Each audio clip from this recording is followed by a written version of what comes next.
বৈষম্যবিরোধী বা সমন্বয় যে পরিচয়, সেই পরিচয়টা কিন্তু এখন আর এক্সিস্ট করে না। সেই আমাদেরকে কারা সহযোগিতা করতেছে আর্থিকভাবে, আমরা যদি তাদের নাম প্রকাশ করি তারা যে কোন ধরনের ক্ষতি শিকার হবে না, সেই নিশ্চয়তা সরকার থেকে দিতে হবে। আমরা মনে করি এটা জনগণের দল এনসিপি এবং জনগণের অর্থতেই এটি আসলে পরিচালিত হবে। আন্দোলনের আগের জায়গায় নেই, সেখান থেকে একটি ছাত্র সংগঠন তৈরি হয়েছে, বৈষম্যবিরোধী ছাত্র আন্দোলন এবং নাগরিক কমিটির থেকে রাজনৈতিক দল তৈরি হয়েছে বলে বৈষম্যবিরোধী বা সমন্বয় যে পরিচয়, সেই পরিচয়টা কিন্তু এখন আর এক্সিস্ট করে না। সেই ফলে আইন শৃঙ্খলা বাহিনীর কাছে আমাদের ইয়ে থাকবে যাতে এই পরিচয় ব্যবহার করে কেউ যদি অপকর্ম করে তারা তাদের আইন অনুযায়ী ব্যবস্থা নেবে। আমাদের তো তারুণ্য নির্ভর দল, তারুণ্যকে আমরা শক্তি মনে করছি। আমরা মনে করি যে তারুণ্যের উপর বাংলাদেশের মানুষের সেই আস্থাটা আছে। বাংলাদেশের মানুষ নতুন নেতৃত্ব, তারুণ নেতৃত্ব দেখতে চায়। তবে এরকম তার মানে এই না যে আমাদের দলে শুধু তরুণরাই থাকবে। আমরা তরুণরা যারা আমরা সংগঠিত ছিলাম আন্দোলনের মাধ্যমে, আমরা আন্দোলন পরবর্তী সময় আমরা এক করতে পেরেছি, তারা আমরা এই দলটার যাত্রা শুরু করেছি এবং আমাদের যাত্রা পথে আসলে সমাজের নানা শ্রেণী পেশার নানা বয়সের মানুষরা এসে যুক্ত হবে। তাদের জন্য সেই সুযোগটি থাকবে, সেই স্পেসটি থাকবে।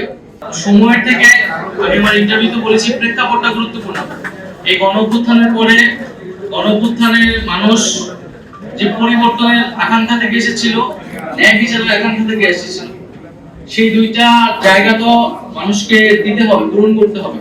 তার আগে আমরা কিভাবে নির্বাচনের দিকে আমরা যাব, সেই কথাটা আমরা বলছি, এটা যাতে আমরা ভুলে না যাই যে আমাদের বিচার, আমাদের সংস্কার, পরিবর্তনের কমিটমেন্ট, সেগুলোর মধ্য দিয়ে যাতে আমরা নির্বাচনের দিকে যাই। এবং এটি আমার মনে হয় যে আমরা খুব স্পষ্টভাবেই বলেছি যে আর্থিক জায়গাতে কথা বলা হচ্ছে। আমরা বাংলাদেশে রাজনৈতিক সংস্কৃতিতে আমরা চাই এই পরিবর্তনটা আসুক, যে কারা আর্থিকভাবে সহায়তা করা হচ্ছে, কোন খাতে সেটা ব্যয় হচ্ছে, এই সংস্কৃতিটা রাজনৈতিক দলগুলোর মধ্যে আসুক, এই সংস্কারটাও আসুক রাজনৈতিক দলগুলোর ভিতরে। আমাদের জায়গা থেকে আমরা এটা দাবি করছি। এককভাবে এই সংস্কৃতি কিন্তু আমাদের পক্ষে দেওয়া করা সম্ভব না। আমাদেরকে কারা সহযোগিতা করতেছে আর্থিকভাবে, আমরা যদি তাদের নাম প্রকাশ করি তারা যে কোন ধরনের ক্ষতি শিকার হবে না, সেই নিশ্চয়তা সরকার থেকে দিতে হবে।